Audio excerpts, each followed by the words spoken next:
शुभ सकाळर शुभेच्छा पाठक मंडली गतकाली वीडियो रे आलोकपात करुथुलु कवि वर राधानाथ राय रचित दरबार काव्यरु आनीत बड़पण कविता जहाँकि द्वादश श्रेणी छात्र छात्री प्रजुज्य बाध्यतामूलक साहित्य ज्योतिर प्रथम कविता। कवितार शीर्षक थिला बड़पण। कवि बड़ सुंदर भावे उपस्थापन करुछंती। प्रथमे गडजात रजा को उपहास कला परे समाज को अति सुंदर भावे सचेतन देउछंती। कालर परिचय देइछंती। समयर कथा कहिचंती। माया मोहर कथा कहिचंती। जो कथा भक्त चरण दास कहूथुले खट पलंके मन सजाई सोहू खल दुर्गंध हेब एतोर देहुरे। अति सुंदर भावे जो मन जो खट पलंके घरर पदार्थ को जो ग्रहण करिछि दिने ଏହା उचित होइजिब तार ज्वलंत निदर्शन दर्शाउछंती कविवर तांक कविता भितरे। आमे गत वीडियो रे आलोचना करूथुलु। बाकी थिबा विषय वस्तु को मु ए वीडियो रे आपण मानक आगरे उपस्थापन करिबी। एठी कवि बड़ सुंदर भावे कहउछंती से कठिन झिंका झिंकीरु निस्तार पाइबाकू हेले जो माया चेर तले भेदिब जेतिकी अंतक रगड़े झिंकीब सेतिकी। माया रूपी चेर भेदी भेदी गले मला बेले अंतक अर्थ जम सेतिकी जंत्रणा दब सेतिकी झिंकीब। से झिंका झिंकीरु निस्तार पाइबाकू चाहुचु ना मनीष। जदि तू से झिंका झिंकीरु निस्तार पाइबाकू चाहुचु से कष्टरु निस्तार पाइबाकू चाहुचु से जंत्रणारु मुक्ति पाइबाकू चाहुचु जार को जोटा कि धर्म अर्थ काम मोक्ष बोली कहा जाए जो मोक्ष जो निर्वाण चाहुचु ए मनरु माया को दूरेई दे मनरु अहंकार को दूरेई दे मोह को दूरेई दे काम क्रोध लोभ मोह मायारु निजको दूरेई दे रे मन। देखिबू निश्चित भावे से कठिन झिंका झिंकीरु निस्तार पाइबू मुक्ति पाइबू लाभ लागी आगु हुआ हुशियार। एक वैदेशिक शब्द मध्य प्रयोग करिछंती कविवर राधानाथ राय। कहीं कविवर काव्य भितरे आमे तत्सम तद्भव देशज वैदेशिक शब्दर फेंटा फेंटी सम्मिलन देखा पाउछु। कवि कहिचंती सावधान हो जाओ हुशियार हो जाओ बेल थाउ थाउ हुशियार हो जाओ।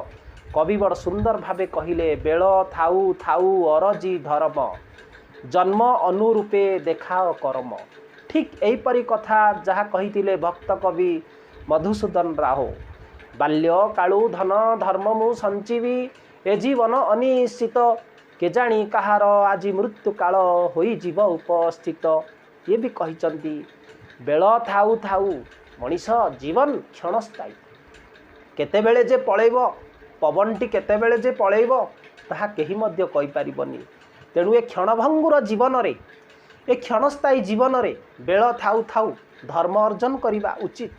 तेणु रे मनीष धर्म अर्जन कर जन्म अनुरूपे। धर्म कौन निज जन्म अनुरूपे कर्म करिबा ही धर्म।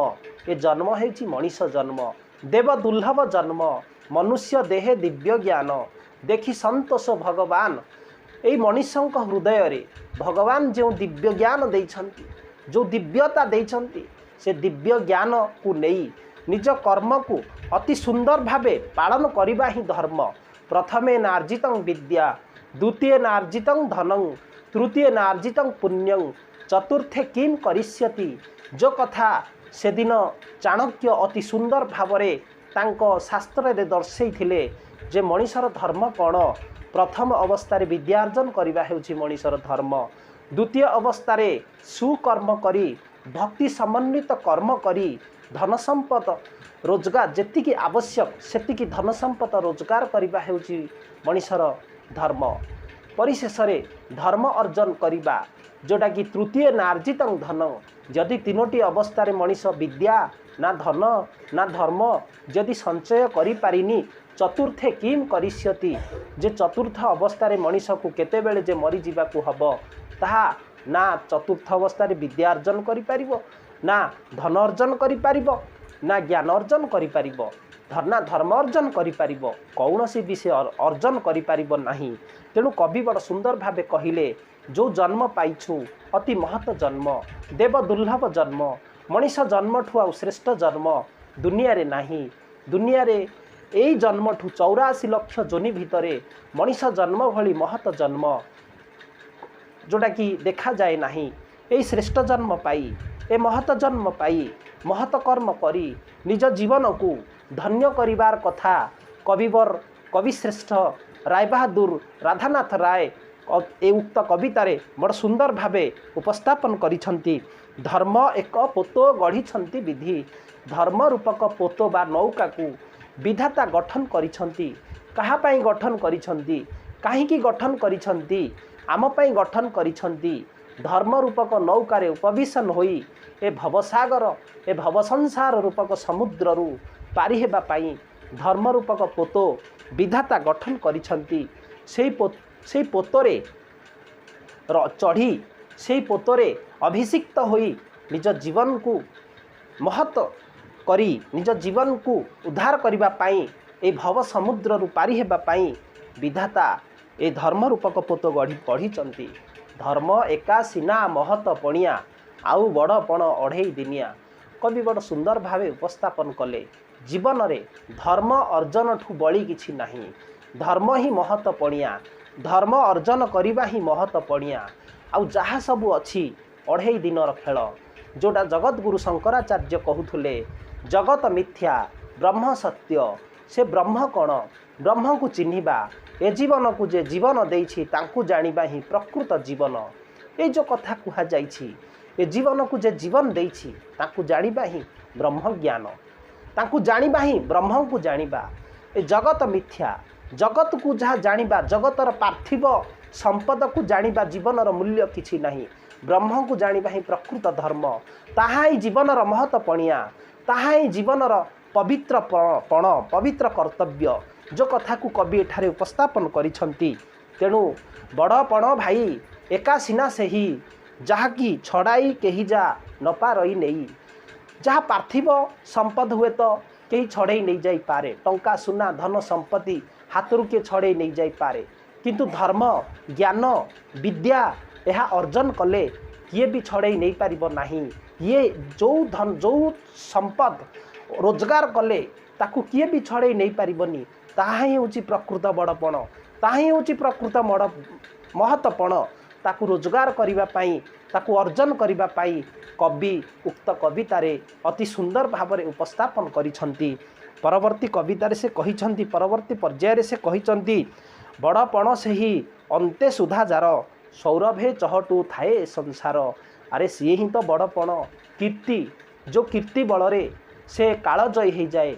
आज गोपबंधु मल्ले भी कालजयी फकीर मोहन मल्ले भी कालजयी राधानाथ मल्ले भी कालजयी कोणार्क पाई आज राजा नरसिंह मल्ले भी कालजयी कहीं सेमानंकर कीर्ति सेमानंकर कालजयी रचना आज तांको जीवित कर देइछि आज तांको अमर कर देइछि आज तांको कालजयी कर देइछि एहा ही होउछि तांको पाई बड़पण एहा ही होउछि तांकर महत्वपण।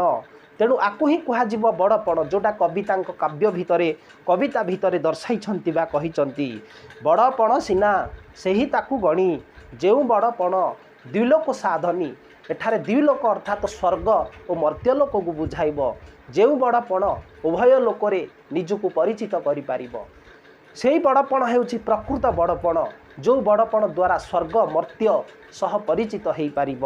तेणु से बड़पण अर्जन करने कथा कवि एठारे कहिचंती से होची प्रकृत बड़पण जो बड़पण अंतकर वज्रदंत मध्य भांगी जीव माने जी मृत्युंजयी जो बड़पण द्वारा से मृत्यु को भी जय करि पारिबो जोटा धर्मराज युधिष्ठिर एमिति धर्म अर्जन कले जे तांकर मृत्यु नाई से स्वदेहरे स्वर्गगमन करि पारिथिले जोटा कि अंतकर वज्रदंत मध्य भांगी जाई पारिबो सेही बड़पणे बलाओ मते की कवि बड़ सुंदर भावे एठारे उपस्थापन कले रे मन से बड़पण रे मती दे से बड़पण रे निजर मती को दे निज मन को दे से बड़पण को रोजगार करे हेला कर नाही एई जन्म रे ही तू से बड़पण को रोजगार करि पारिबू एई मनीष जन्म रे ही तू से बड़पण को रोजगार करि पारिबू। तेणु हे राजा माने निज कर्तव्य रे बती रही आत्मतत्वे मती देई उच्च होई उच्च गति को लाभ करिबा पाई कवि बड़ सुंदर भावरे उक्त कविता बड़पणे उपस्थापन करिछंती। ये मानवीय शिक्षा समकालीन समाज को शिक्षा देबारे एक महत भूमिका ग्रहण करिछि कविंकर ए कविता बड़पण जो बड़पण द्वादश श्रेणीर साहित्य ज्योतिर प्रथम कविता तम आगरे आलोकपात कलु। निश्चित भावे आर मतामत आमको जनइबे। धन्यवाद।